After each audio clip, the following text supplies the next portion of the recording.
Hello guys! So this is me again, Jana's Vlog.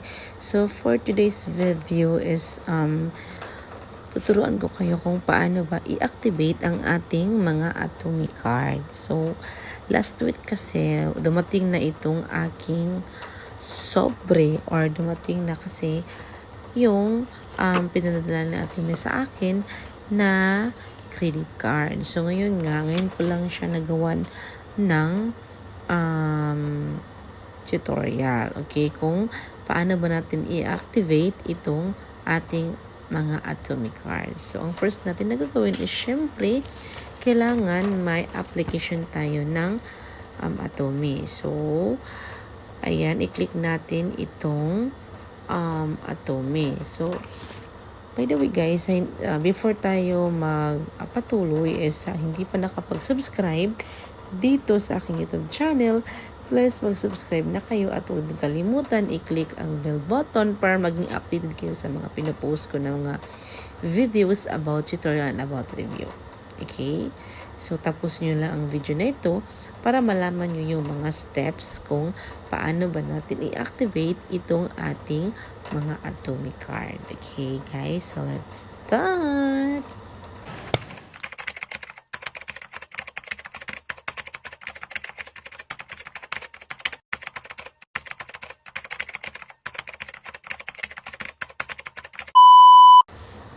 So, click lang natin itong ating Atomi na apps. So, click natin yan para makapasok tayo.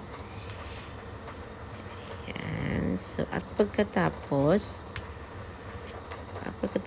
ay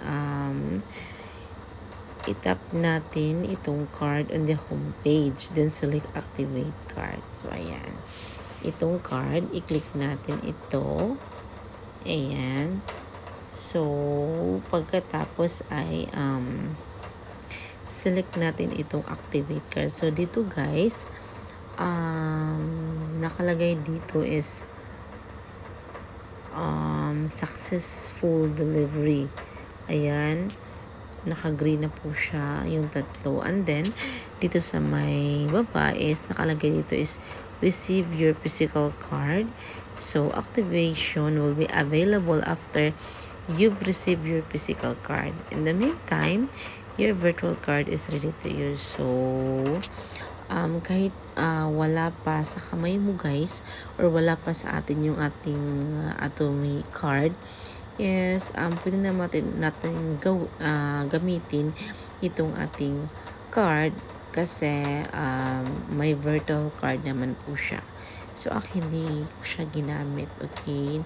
Hinintay ko talaga itong aking card na dumating dito, yung aking physical card.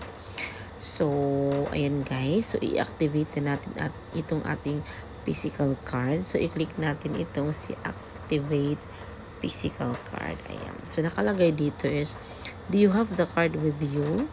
So, please make sure you've received your physical card before activating it. Activating it before you have it may lead to security issues. So, ang gagawin natin guys is i-click lang natin itong yes, I have the card. Ayan. So, i-enter natin yung ating last 4 digits. Enter the last 4 digits of your physical atomic card number. Ayan. So,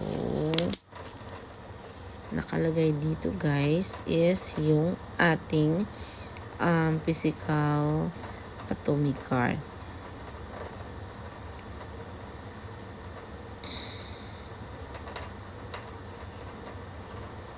Ayan guys.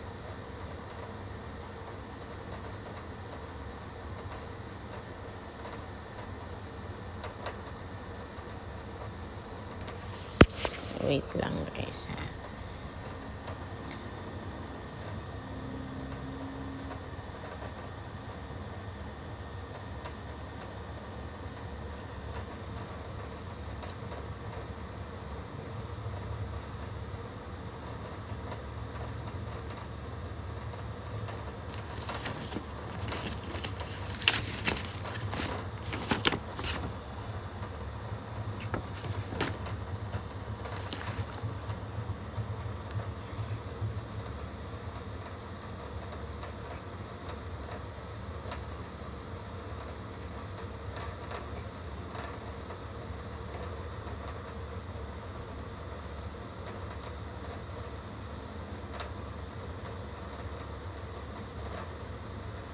Mm.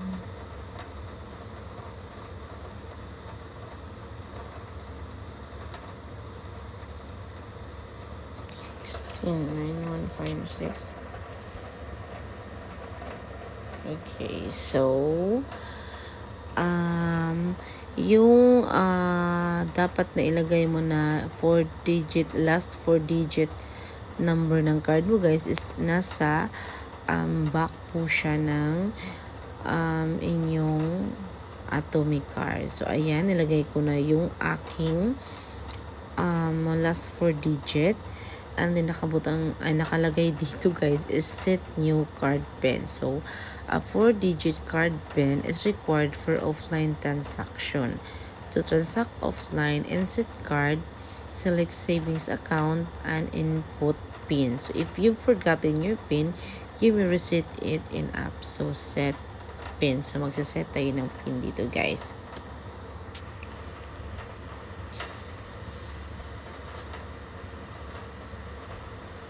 Ayan, i-re-enter natin siya guys. So, ayun guys, nakalagay your Atomy card is now activated. Your Atomy card is now activated. Ayan, activated na po yung ating Atomy card. So, napakadali lang po talaga. Napakadali lang pala niyang i-activate guys. So,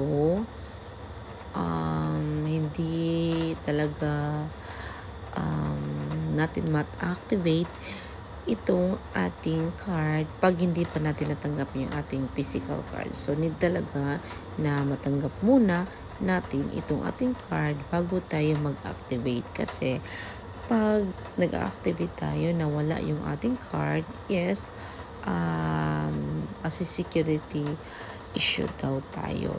Nabasa ko dito sa loob ng apps na to.